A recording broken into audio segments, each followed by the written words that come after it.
এই তো হলো মাজুবের খেলা, পাগলের খেলা, মনসুর হাল্লাদের খেলা, খাজা খিজিরের খেলা। আল্লাহ যাকে দিছে সেটা নিয়ামত, তার দ্বারাই তো সেটা হবে।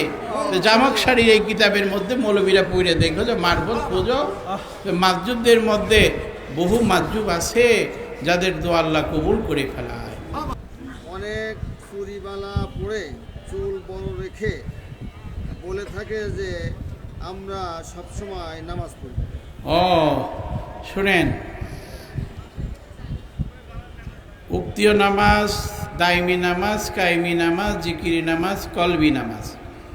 উক্তিয় যে 5 ওয়াক্ত নামাজ এটা পড়তেই হবে, এটা ফরজ।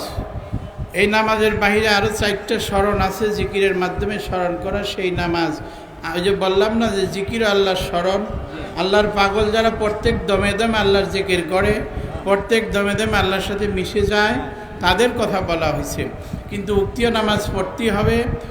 এই আরসুরি বয়লা এইরকম কিছু পাগল ফকির থাকবে, যেমন জামক শাড়ির এক কিতাবে আমি পড়ছি, কাশ্যাপের মধ্যে আছে আল্লামা জামক শাড়ি কাশ্যাপ, কিতাবের নাম কি? কাশ্যাপ। তাফসিরে কাশ্যাপের মধ্যে খুঁজা দেখবেন, দিল্লির মধ্যে এক পাগল ছিল মাজুব। উনি কানে বালি পড়তো, হাতের মধ্যে ছুরি পড়তো, এখানে ঘাগরি পড়তো। কিন্তু আল্লাহর এত বড় ফকির দরবেশ ছিল, যা চাইতো আল্লাহ তাকে কবুল করত। নামাজও পড়তো না, কিছুই করতো না, শরীয়তের একেবারে বাহিরে ছিল, কাউকে জায়গাও দিত না। মানুষ গেলে বটি দিয়া দাও দিয়ে তাকে ভয় দেখাইতো, সরাই দিত। তো একে বলা হয় মাজুব। এমন একটা মাজুব, আল্লাহর সঙ্গে সে মিশেছিল।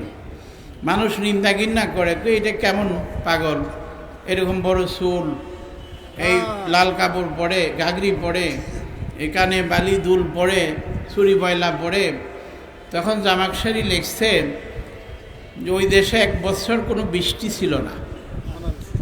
এমন অসুবিধা হয়ে গেল দিল্লিতে, বৃষ্টি নাই, সমস্ত মাটি ফাইটে গেছে, ফসল নাই, হাহাকার হয়ে গেছে। এই যে নামাজ পড়তে পড়তে মৌলবীরা যত আছে সব দোয়া করতে করতে বছর ভরে শেষ করছে, তাদের দোয়াও কবুল হয় না, বৃষ্টিও হয় না। এখন এক লোক বুদ্ধি দিল যে ওই পাগলের কাছে গেলে নাকি বৃষ্টি হবে। কি খাও যে আসলেই হবে। বিপদে পড়লে অনেক সময় ঔষধ নেয় না, যখন পুলিশে বাড়ি ধরে তখন কত বড় বিপদ বোঝা যায় না, কি বলে, বন্দুকের ভয় করে, আগে কত কথা বলে, যখন ধরে নেয় তখন হায় হায়।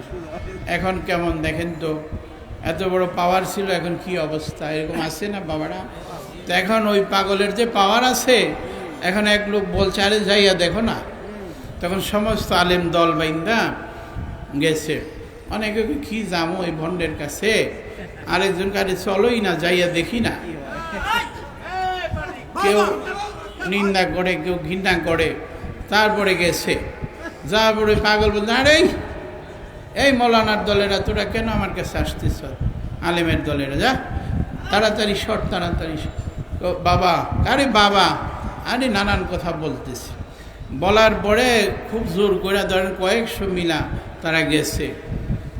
বলি কি তোরা কি কারণ আমাকে, তোরা কি কারণ আমার জ্বালাইতেছ? ওই মজ্জুব বলতেছে, বাবা আমরা বিপদে পড়ে গেছি। তোরা বিপদে পড়ে গেছে তো আমি কি করব? আমি তো আরো বিপদে আছি। ওই মাজুবকে, আমি তো আরো বিপদে আছি, তোরা কি বিপদ নিয়ে আসছো আমার কাছে? কয় যে বাবা 1 বছর ধরে এই দেশে কোনো বৃষ্টি নাই, ফসল নাই। কয় তো আমি কি বৃষ্টি দিতে পারি? আমি তো বিপদে আছি। কয় না বাবা তুমি দিতে পারবা, বাবা তুমি দিতে। ওর একজন ভক্ত আসছিল, সে ধরছে যে বাবা আমি তাকে নিয়ে আসছি, তুমি বাবা বৃষ্টি দিতে পারো। কয় যাই শয়তান, এরা বাড়ি শুরু করছে। আমি বৃষ্টি, আমি কি খোদা? আমি কি খোদা? আমি কি আল্লাহ? আমি বৃষ্টি দিতে পারবো? কয় না আপনি দোয়া করলে হবে। এই তখন ওই মৌলবী, এই মৌলবীরা, আমি দোয়া করলে হবে, তোরা কি বিশ্বাস করস? বিশ্বাস করস? কয় হ হুজুর বিশ্বাস কর। কারা কারা বিশ্বাস? হাত উঠা, সব হাত উঠেছে। কয় আসলেই করলি? বলে ও। তখন কয় ও তাহলে তোরা বিপদেই পড়ে আসছ। আচ্ছা ঠিক আছে, একটা কাজ কর, ওইখান থেকে একটা পাথর নিয়ে আয়, পাথরের টুকরা নিয়ে আয়। একটা পাথরের টুকরা নিয়ে আসছে। এখন ওই পাগল এই যে হাতে ছুরি বয়লা আছে, যে এই ছুরি বয়লা এইভাবে ধরছে ওই পাথরটা, জাল্লা তোর ছুরি বইটা তোর সংসার করতেছি, তোর ঘর করতেছি, তুই যদি এখনের মধ্যে বৃষ্টি না দিবি তাহলে তুই চুরি এখন ভাঙ্গে ফেলাম, আমি এখন ভাঙ্গে ফেলাম। এইভাবে 3 বার বলতে না ওকে যে এখনই তোর চুরি ভাঙ্গে ফেলাম, তোর সঙ্গে আর সংসারই করবো না, তুই এখন বৃষ্টি দিবি। সঙ্গে সঙ্গে দেখে যে আসমান এমনভাবে ডাকা শুরু করছে আর কালো হইয়া এই 5 মিনিটের মধ্যে মুষলধারে বৃষ্টি হইয়া তামাম ভারত বৃষ্টিতে ভিজে যায়। এই তো হলো মাজনুবের খেলা, পাগলের খেলা, মনসুর হাল্লাদের খেলা, খাজা খিজিরের খেলা। আল্লাহ যাকে দিছে সেটা নিয়ামত, তার দ্বারাই তো সেটা হবে। তো জামকশাড়ি এই কিতাবের মধ্যে মৌলবীরা পড়ে দেখলো যে মার্বল পুজো, মাজুবদের মধ্যে বহু মাজুব আছে যাদের দোয়া আল্লাহ কবুল করে ফেলায়। হযরত আলী রাদিয়াল্লাহু তাআলা আনহু বলছেন যে আল্লাহ রসুলকে আমি বলতে শুনছি, তোমরা যে এই পাগলকে সরায় দাও ঘর থেকে, আওলাকে সে পাগল বেশে আসে, তারা কিন্তু কিছু চাইলে আমি আল্লাহ দিয়ে পুরা করে দিই, পুরা করে দিই। তারপরে বলে যে তোমরা যে এই রসুল সাল্লাল্লাহু আলাইহি ওয়াসাল্লাম বলছেন যে সিরিয়ার মধ্যে 40 জন আবদাল থাকে, তাদের দোয়ায় সবসময় আল্লাহ রহমত বৃষ্টি বর্ষিত করতে থাকে। তো এইভাবে বহু ঘটনা আছে। তারপর আর কি আছে?